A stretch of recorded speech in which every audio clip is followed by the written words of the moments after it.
Movie शुरू होती है और हम देखते हैं प्रोफेसर जोसेफ को जो अपनी मर्सिडीज में बैठा होता है और एक पिक्चर को देख रहा होता है। उस पिक्चर में 3 डॉग आपस में इस तरह खड़े होते हैं, एक के पीछे दूसरा और फिर तीसरा उनके पीछे खड़ा होते हैं। फिर देखते ही देखते वहां पर एक ट्रक आकर रुकता है। ट्रक का ड्राइवर जंगल की तरफ टॉयलेट के लिए जा रहा होता है, जिस पर प्रोफेसर जोसेफ अपनी बंदूक तान कर निशाना बनाता है। इसके बाद हम 2 लड़कियों को देखते हैं, जिनमें से एक का नाम जेनी और दूसरी का लेंस होता है। वो दोनों अमेरिका से बिलोंग करती है, लेकिन आउटिंग के लिए जर्मनी आई होती है। उन्होंने पार्टी सेलिब्रेट करने एक क्लब में जाना था और जिस जगह पर उन्होंने जाना था उसकी एग्जैक्ट लोकेशन लेंस कॉल पर ले रही थी। वैसे तो वो दोनों ट्रैवलिंग करती रहती थी, लेकिन जर्मनी के बारे में उन्हें कुछ खास अंदाजा नहीं था।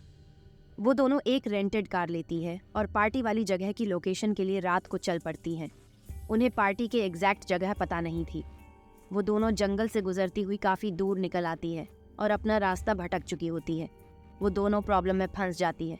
तब जब जेनी गाड़ी का यू टर्न लेती है और उनकी गाड़ी का टायर पंचर हो जाता है, वो कार रिपेयरिंग वालों को कॉल करते हैं, लेकिन वो जंगल होता है, इसलिए उनके मोबाइल पर सिग्नल नहीं आ रही होती और वो किसी ऐसे मेन रोड पर फंस जाती है जिसके आसपास कोई आबादी नहीं होती सिवाय जंगल की।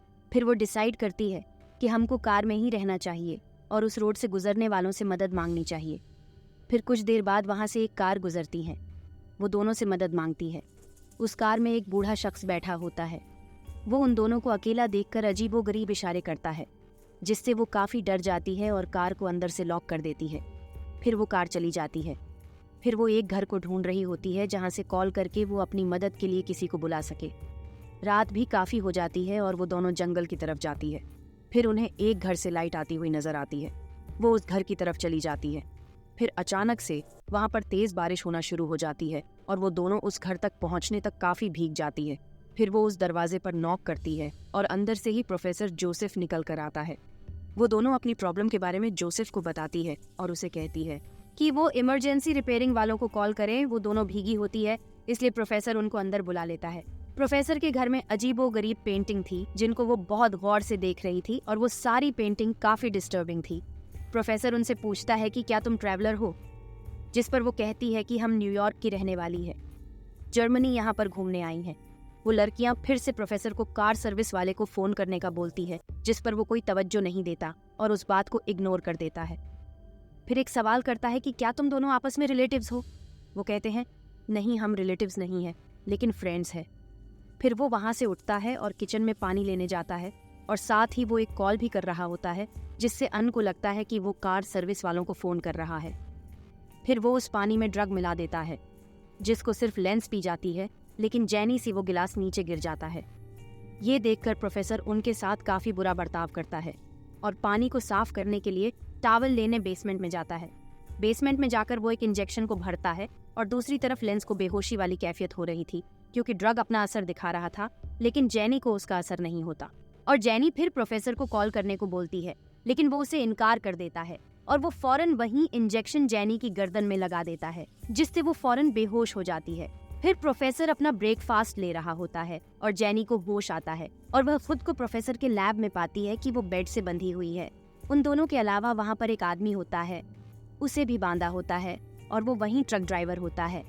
फिर प्रोफेसर जोसेफ वहाँ पर आता है और ट्रक ड्राइवर को कहता है कि तुम मैच नहीं होते और तुम्हारा मरने का टाइम आ चुका है, और फौरन एक पॉइजनस इंजेक्शन उसकी वेंस में इंजेक्ट करता है और वो देखते ही देखते तड़प तड़प कर मर जाता है। फिर उसके बाद वो ड्राइवर की लाश को अपने गार्डन में दफन कर देता है। फिर हम देखते हैं प्रोफेसर अपनी बेहोशी वाली मेडिसिन से एक आदमी को बेहोश कर लाता है, जिसका ताल्लुक जापान से होता है, और उसी के साथ एक बेड होता है, उस पर लिटा देता है। उन दोनों को होश आता है और वो दोनों चिल्लाने लगती है, क्योंकि वो नहीं जानती थी कि कब प्रोफेसर उनके साथ क्या कर दे। वो उनकी कन्फ्यूजन दूर करते हुए सामने आ जाता है और खुद को इंट्रोड्यूस करवाता है कि वो प्रोफेसर जोसेफ है, जो कि एक रिटायर्ड सर्जन है। मैं एक डॉक्टर था। वो इनको बताता है इसका एक अजीबोगरीब प्रोफेशन जानदार चीजों को आपस में मिलाना था। अभी कुछ ही अरसी पहले उसने 3 डॉग्स को आपस में ऑपरेशन के जरिए एक दूसरे के पीछे जोड़ दिया था, और वो पागल प्रोफेसर वो ही ऑपरेशन जेनी लेंस और उस जापानीज आदमी पर भी करने वाला था, क्योंकि उन तीनों की स्किन टिश्यूज आपस में मैच होते थे। फिर वो उन तीनों को ऑपरेशन के बारे में बता रहा होता है। वो कहता है कि सबसे पहले वह उनकी नी की लिगामेंट्स को हटा देगा, जो कि हड्डियों को मिलाने वाला एक बंधन होता है। ये इनको खत्म कर देगा जिसकी वजह से वो खड़े नहीं हो सकेंगे। फिर वो बताता है कि सब्जेक्ट सी पर वो ये अमल भी करेगा कि वो उनके जबड़े, उनके दांत, उनके होंठ तीनों को निकाल देगा और सब्जेक्ट बी को एक ही बैक साइड से जोड़ देगा और सब्जेक्ट सी को भी की बैक साइड से। फिर वो उनकी हीप की स्किन को उतारकर उनके जबरॉन की स्किन को उतारकर वहां पर लगाएगा।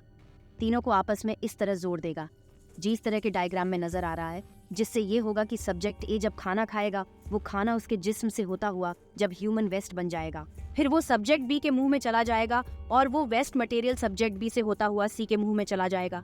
और जाहिर है ये अमल काफी चीप और काफी गंदा था, जो कोई नॉर्मल इंसान तो नहीं कर सकता, क्योंकि वो डॉक्टर पागल होता है और इस तरह के गंदे एक्सपेरिमेंट्स वो कर सकता था और ह्यूमन बॉडीज पर यूज का फर्स्ट एक्सपीरियंस होता है। सबसे पहले ही वो जापानीज आदमी को लिथार्ज इंजेक्शन देता है, जिसकी वजह से वो बेहोश हो जाता है। जेनी जोर जोर से चिल्ला रही होती है। प्रोफेसर उसकी तरफ आता है, उसको भी लिथार्ज इंजेक्शन लगाने लगता है। तभी लेंस अपनी दांतों की मदद से रस्सियों को खोल देती है और वहां से भागने लगती है। उसके हाथों पे नीडल्स लगी हुई थी, जिसकी वजह से उसकी खाल खींच रही थी और काफी खून बह रहा था। वो एक रूम में चली जाती है और उसका डोर बंद कर देती है, लेकिन डॉक्टर उस रूम की विंडो को तोड़ डांच देता है और अंदर आ जाता है और लेंस वहां से भाग जाती है, लेकिन वो एक पूल में गिर जाती है। प्रोफेसर वहां पर भी अपने गन लेकर आ जाता है और पूरे पुल को कवर कर देता है, लेकिन फौरन लाइट चली जाती है और इसका फायदा उठाकर लेंस वहां से भागने लगती है। वो भागकर प्रोफेसर के लैब में आती है। यहाँ वो जेनी को खोलती है, क्योंकि जानी उस बेहोशी के इंजेक्शन की वजह से बेहोश होती है। वो जेनी को घसीट कर बाहर लेकर आती है, लेकिन फौरन पीछे से प्रोफेसर आ जाता है और वो लेंस को भी वही इंजेक्शन लगा देता है, जिससे वो बेहोश हो जाती है। फिर वो दोबारा उन दोनों को उठाकर लैब में ले आता है। फिर वो उनका ऑपरेशन शुरू कर देता है। सबसे पहले वो सब्जेक्ट्स के गारमेंट्स को निकालता है, फिर उनके दांतों को। फिर वो मार्कर से ही उन सब की बॉडीज पर निशान लगाता। फिर वो हिप और उनके चेहरे की खाल को निकाल देता है और अंदर से मांस को भी निकाल देता है और वो काफी लंबा ऑपरेशन करता है। फिर कुछ दिनों बाद दिखाया जाता है, प्रोफेसर ड्रिंक कर रहा होता है और उसके सामने उसी का बनाया हुआ ह्यूमन सेंटीपीड जमीन पर पा रहा होता है। उन तीनों के जख्म अभी ठीक से सही नहीं हुए होते और वो जबरदस्ती उन्हें खड़ा करने की कोशिश करता है। वो इस तरीके से जोरी होते हैं। सबसे आगे वो जापानीज आदमी होते हैं, बीच में लेंस और सबसे आखिर में जेनी, जो कि आखिर में थी और वो सेंटीपीड की टेल बन गई थी। वो लोग काफी तकलीफ महसूस कर रहे होते हैं, लेकिन प्रोफेसर उनको खड़ा करके उनकी पिक्चर बना रहा होता है। फिर वो उन तीनों को मिरर में दिखाता है और वो तीनों अपनी ये हालत देखकर मुसलसल रो रहे थे। वो उन्हें पिंजरे में रखता है और जानवरों जैसा सलूक करता है और काफी दिन तक ऐसा चलता रहा और वो जेपनीज को खाना ऐसे डालता है जैसे कुत्ते को देते हैं, पर वो उसके जबरॉन को फिर से तोड़ देता है। फिर हमें दिखाया जाता है कि प्रोफेसर उनके साथ बहुत बुरा सलूक कर रहा होता है और उनको लेकर बाहर खड़ीढ़ा होता है। जेपनीज आदमी को वॉशरूम जाने की जरूरत महसूस होती है और उसका सारा ह्यूमन वेस्ट लेंस के मुंह में चला जाता है और मजबूरन लेंस को उसी निगलना पड़ता है और देखने और सोचने में ये काफी गंदी बात नजर आती है। फिर वन दिन प्रोफेसर उनका चेकअप करता है, जिससे उसे पता चलता है कि जापानीज आदमी तो सही है, लेकिन लेंस को कॉन्स्टिपेशन हो गया है, क्योंकि लेंस उस आदमी का वेस्ट मटेरियल डाइजेस्ट नहीं कर रही थी और साथ में जेनी जीस तक कोई भी रिसोर्सेज नहीं पहुंच रही थी, क्योंकि उसने खाना नहीं खाया था और वो कमजोर होती जा रही थी और उसके जख्म भी अभी तक ताज़ा थे। ऐसा लग रहा था कि अंकरीब वो मर जाएगी। प्रोफेसर जेनी की जगह चेंज करने का सोच रहा होता है कि अचानक दरवाजे पर नॉक होती है और वहाँ पर पुलिस ऑफिसर्स होती है। पुलिस वाले वहाँ पर जेनी और लेंस को ढूंढने आए थे, जो काफ़ी दिन से गायब थी, और उनकी कार प्रोफेसर के घर से कुछ फासले पर थी। प्रोफेसर उनको बताता है कि वो एक डॉक्टर हैं और अपनी फील्ड में वो इतना बिजी रहता है कि उसे बाहर जाने का टाइम नहीं मिलता और वो उन लड़कियों के बारे में भी कुछ नहीं जानता। पुलिस ऑफिसर से पीने के लिए पूछता है, जिस पर वह कहते हैं कि हमने कॉफ़ी पीनी है। वो कहता है कि नहीं, सिर्फ तुम लोगों को पानी मिलेंगे, जिस पर पुलिस वाली उसे शक की निगाह से देखते हैं। फिर प्रोफेसर पानी में ड्रग मिलाकर ला रहा होता है। तब पुलिस वाला उसे बताता है कि किसी ने तुम्हारे घर से उन गायब लड़कियों की आवाज़ें सुनी हैं और तुम्हारी मर्सिडीज भी उस ट्रक के पास से मिली है, जिसका ड्राइवर भी काफ़ी अरसे से गायब। ये सुनकर वो जोर से चिल्लाने लगता है और उन्हें पानी पीने का कहता है, जिस पर वो गिलास को फेंक देते हैं। अब वो फिर टॉवल का बहाना बनाता है और वो इंजेक्शन लेने जाता है, जिससे कि वो उनको बेहोश कर सके, लेकिन इस बार उसका ये बहाना काम नहीं करता, तो उन पुलिस वालों के सामने एक्सपोज हो जाता है और अपनी सफाई में वो कहता है कि आप लोग किसी को भी बगैर किसी वजह के परेशान नहीं कर सकते और बगैर किसी वारंट के तुम मेरे ऊपर इल्जाम नहीं लगा सकते, जिस पर वो लोग अपना वारंट लेने चले जाते हैं। प्रोफेसर अपने लैब में आता है और उसका ह्यूमन सेंटिपीड वहाँ पर दिखाई नहीं देता, क्योंकि वो तीनों छुप जाते हैं और एक सर्जिकल नाइफ को उसके पेट में मार देते हैं, जिससे वो नीचे गिर जाता है और जपनेस आदमी प्रोफेसर के गले पर काटता है और उसका मांस उसके मुंह में आ जाता है। फिर वो तीनों ऊपर जाने की कोशिश करते हैं, क्योंकि वो ऑपरेटेड थे, कमजोरी थे, इसकी वजह से वो ऊपर नहीं जा सकते। उनकी स्टिचिंग वाले एरिया से ब्लीडिंग बहुत ज्यादा हो रही होती है। वो सीढ़ियों पर ऊपर ही जाते हैं कि प्रोफेसर उनके पीछे आ जाता है और सीढ़ियों पर उनका गिरा हुआ खून चाटना शुरू हो जाता है। फिर वो जय अपनी शीशा तोड़ डाल देता है और वो डॉक्टर वहां पर भी पहुंच जाता है।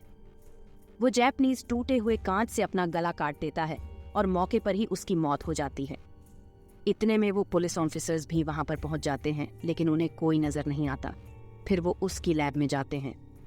पुलिस ऑफिसर को उस मेडिसिन का नशा होना शुरू होता है, वो ड्रग जो उसने उसे पानी में मिलाकर दिया था, और दूसरे ऑफिसर को ढूंढने पर वो तीनों मिल जाते हैं, लेकिन उनकी हालत काफी बुरी होती है। फिर वो ऑफिसर प्रोफेसर के पास जाता है, जो कि एक पोल पर बैठा होता है, और उसका दूसरा पुलिस ऑफिसर भी मारा गया होता है। फिर वो एक पुलिस ऑफिसर की पिस्टल से दूसरे की तरफ गोली मारता है और दूसरा पुलिस ऑफिसर प्रोफेसर जोसेफ को, जिससे वो दोनों मर जाते हैं। डॉक्टर जोसेफ के बनाए हुए है ह्यूमन सेंटिपीड के अलावा वहां पर कुछ नहीं बचता। ये एक मैड डॉक्टर का घटिया सा एक्सपेरिमेंट था और मूवी यहाँ एंड हो जाती है।